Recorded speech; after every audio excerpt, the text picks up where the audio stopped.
Hello students, आज की video के अंदर हम बात करेंगे केमिकल काइनेटिक्स के topic average rate of reaction. मतलब काइनेटिक्स को जब हम स्टार्ट करते हैं तो हमें पता है केमिकल काइनेटिक्स के अंदर हम जनरली रिएक्शंस के रेट को पढ़ते हैं भी, डिफरेंट रिएक्शंस का रेट क्या होगा, ठीक है ना। तो सबसे पहले जो हमें सीखना होता है वो हमें सीखना होता है कोई भी रिएक्शन होती है उसका एवरेज रेट हम कैसे लिखते हैं। तो एवरेज रेट लिखने के लिए सबसे पहले क्या होता है, जैसे कोई भी आपकी रिएक्शंस होती है, जैसे आपको ये रिएक्शन दिख रही है, यहाँ पे अमोनिया का ऑक्सीडेशन हो रहा है और एन क्या बन रहा है, NO प्लस वाटर।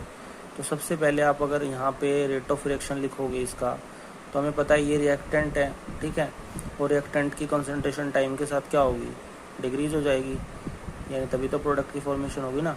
तो यानी यहाँ पे एवरेज रेट लिखने का तरीका क्या होता है, आपको क्या करना है, जो कोफिशिएंट्स होता है ना उसको रखना है पहले 1/4, फिर change in concentration of ammonia with respect to time, फिर आपको लिखना है change in concentration of O2 with respect to time, ठीक है। और यहाँ पे साथ में इनके कोफिशिएंट आ जाएंगे और माइनस का साइन आ जाएगा, ठीक है। माइनस का साइन यहाँ पे ये इंडिकेट कर रहा है भी ये जो रिएक्टेंट्स है ये टाइम के साथ कंज्यूम हो रहे हैं, ठीक है। उसके बाद प्रोडक्ट में आप same 1/4 change in concentration of NO with respect to time, यहाँ पे जाएगा 1/6 change in concentration of water with respect to time.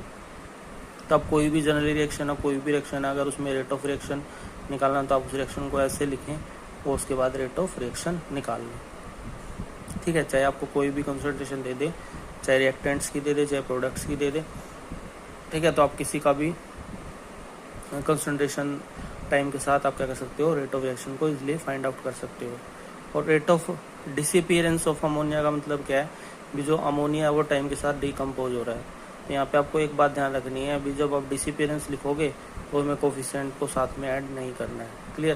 तो माइनस साथ में रहेगा, यहाँ पे change in concentration ammonia with respect to time, ऐसे ऑक्सीजन का लिखोगे change in concentration of O2 with respect to time. ऐसे ही अपीयरेंस की बात करें तो प्लस आ जाएगा NO अपॉन टाइम, यहाँ पे आ जाएगी वाटर अपॉन टाइम। तो ऐसे आप रेट ऑफ अपीयरेंस और डिसअपीयरेंस भी लिख सकते हो, ठीक है। और ये माइनस साइन यहाँ पे यही इंडिकेट कर रहा है भी ये रिएक्शन टाइम के साथ कंज्यूम हो रही है, ठीक है ना, क्योंकि बाद में मॉडुलस में जो साइन होता है ये प्लस। और यूनिट जो होती है रेट ऑफ रिएक्शंस की वो क्या होती है, change in concentration with respect to time. तो ये कंसंट्रेशन को मोल्स पर लीटर में लेते हैं और टाइम को सेकंड में, तो यूनिट क्या हो जाएगी, मोल्स पर लीटर सेकंड। और अगर गैसियस रिएक्टेंट है तो आपकी क्या हो जाएगी, ATM पर सेकंड इनवर्स। तो अगर आपको ये वीडियो समझ में आई तो इसको शेयर करें, लाइक करें, फॉलो करें।